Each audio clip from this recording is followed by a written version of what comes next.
Kemudian di antara hal yang perlu kita ingat, Allah kasih kita musibah, ya. Allah kasih kita ujian. Di antara hikmahnya agar Allah ingin melihat seorang hamba beribadah dengan berbagai macam model ibadah. Ada orang diberi ibadah dengan ibadah bersyukur, maka dikasih kenikmatan agar Allah lihat dia bagaimana bersyukur kepada Allah. Terkadang Allah kasih dia musibah agar Allah lihat bagaimana cara dia beribadah kepada Allah dalam kesulitannya. Ya. Dan betapa banyak ibadah yang muncul tatkala orang dalam penderitaan yang tidak mungkin dilakukan oleh seorang yang sedang menghadapi kenikmatan, mendapati kenikmatan. Coba antum bayangkan seorang tatkala sedang diuji, hatinya benar-benar terenyuh kepada Allah Subhanahu wa taala. Harapannya hanya kepada siapa? Allah Subhanahu wa taala. Kalau dia berdoa dia menangis. Yang itu mungkin tidak didapatkan oleh orang-orang yang dapat kesenangan. Ya. Seorang kalau dalam kenikmatan mungkin dia salat sekedar mau nangis, apa yang mau dia tangisi? Apa yang mau dia tangisi? Tapi seperti ada lelucon ya. Ada seorang imam di Mekah.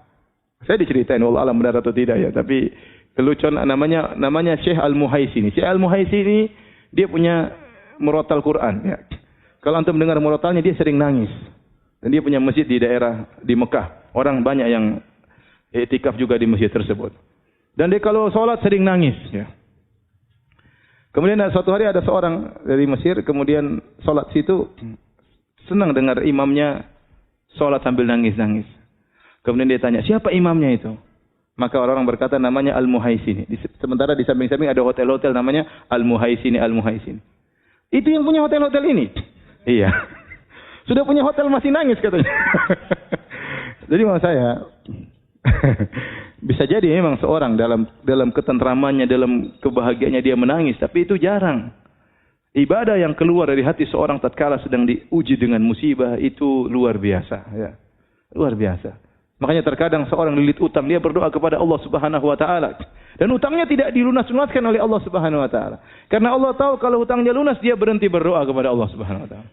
Kalau utangnya lunas dia tidak lagi salat malam kepada Allah Subhanahu wa taala. Bahkan terkadang Allah menambah hutangnya sehingga dia benar-benar terjepit, sehingga dia tahu apa arti tawakal. Dia tahu apa arti apa? Tawakal. Betapa banyak orang diajari oleh Allah dengan tawakal setelah dijebak dengan ujian yang sangat berat, tidak ada yang bisa menolong dia seorang pun. Presiden pun tidak bisa menolong dia. Ya. Tidak ada yang bisa menolong dia. Kecuali siapa? Allah. Maka dengan adanya ujian, adanya musibah, adanya penderitaan, maka Allah Subhanahu wa taala ingin mengetahui dari seorang hamba agar hamba itu beribadah dengan berbagai macam model ibadah. Ada ibadah syukur, ada ibadah apa? Ada ibadah sabar, ya. Ada ibadah sabar dan demikianlah, ya. Kita lihat Nabi Muhammad SAW beribadah dengan bersyukur, beribadah dengan bersabar.